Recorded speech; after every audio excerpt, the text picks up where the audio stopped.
अस्सलाम वालेकुम। कैसे हैं आप सब? अच्छे हैं ना? अल्लाह आपको हमेशा अच्छा और खुश रखे। आज मैं बना रही हूँ बकरे का मटन भुना हुआ, मगर मेरे अपने तरीके से। वो आप देख लो। और उसकी लगने वाली चीजें ये है।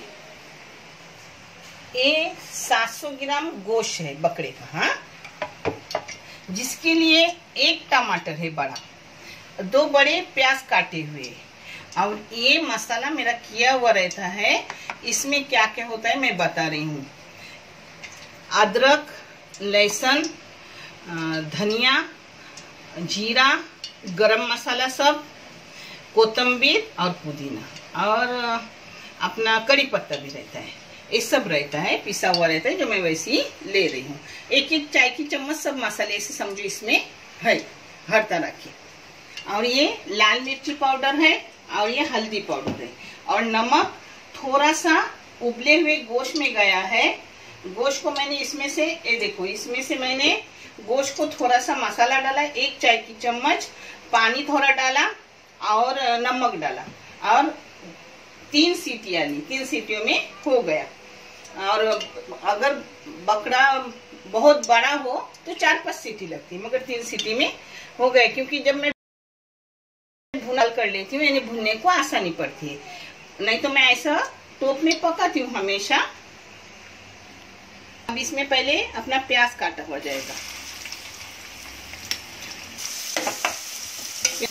प्याज को थोड़ा गुलाबी करूंगी, फिर मैं आज आपको दिखा दूँ। इसमें प्याज में ही थोड़ा करी पत्ता डाली। अब प्याज में ही नमक डालूंगी। नमक अपने जायके में, क्योंकि मैंने आधा नमक गोश्त में डाली हूँ, तो प्याज में कम डालूंगी।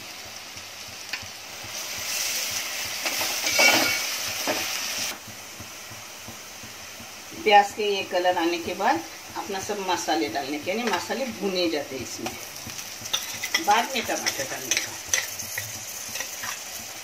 खास अदरक लहसुन का कच्चापन जाता है।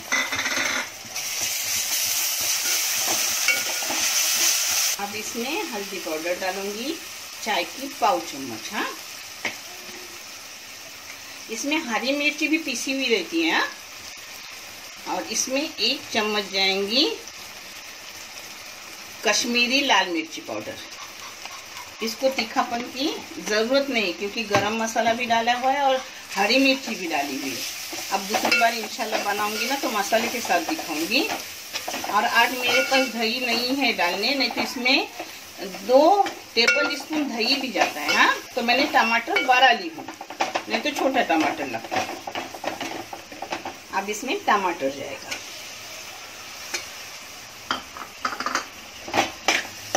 टमाटर डालने के बाद 2 मिनट ढक के रखूंगी बारीक गैस करके, और फिर गोश्त डालूंगी उसमें।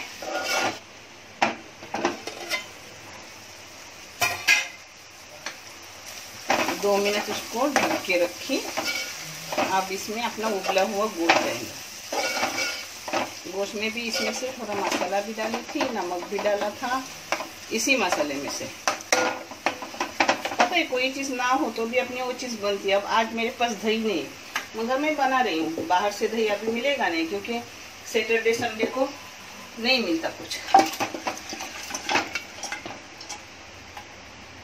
अब मैंने 1 किलो गोश्त लाई ना, तो उसमें से 700 ग्राम गोश्त ली इसलिए, और 300 ग्राम गोश्त रखी हूँ दाल गोश्त के लिए, यानी अपने 2 टाइम हो जाते हैं। आपको क्यों बता रही हूँ, आप बच्चे हो, कभी 1 किलो लाए, घर में लोग कम है, तो ऐसा करने का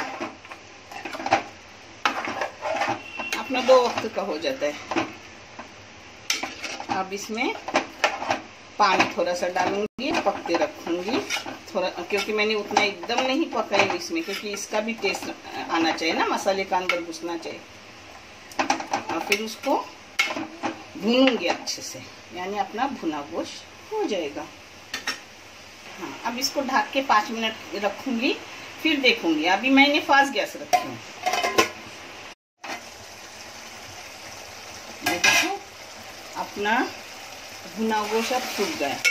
अब इसको भूनने का अच्छे से। हाँ,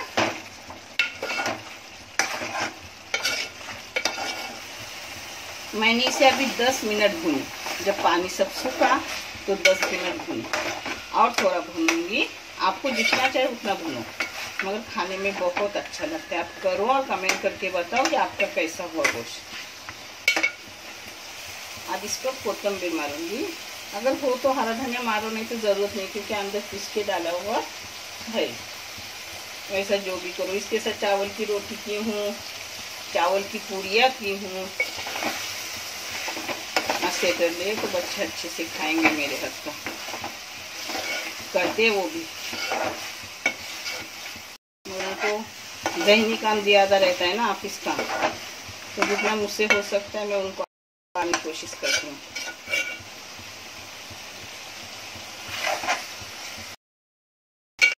आप चाहे तो इससे भी भून सकते हैं। भुना गोश्त रोटी के साथ भी अच्छा लगता है, जीरा राइस के साथ भी अच्छा लगता है, पाव के साथ भी अच्छा लगता है। अब इसकी प्लेटिंग करके आप लोगों को दिखा देंगे। तो सब सूख गए ना पानी। अपना हो गया भुना गोश्त। आपको कैसा लगे कमेंट करके बताओ। मैं कमेंट खुद पढ़ती हूँ और बेटी के हाथ से आपको जवाब देती हूँ। बहुत बहुत शुक्रिया, जज़ाकल्लाह। अल्लाह आपको अच्छे वाला जज़ा दे। अच्छे रहो, खुश रहो, आबाद रहो। अल्लाह हाफिज़।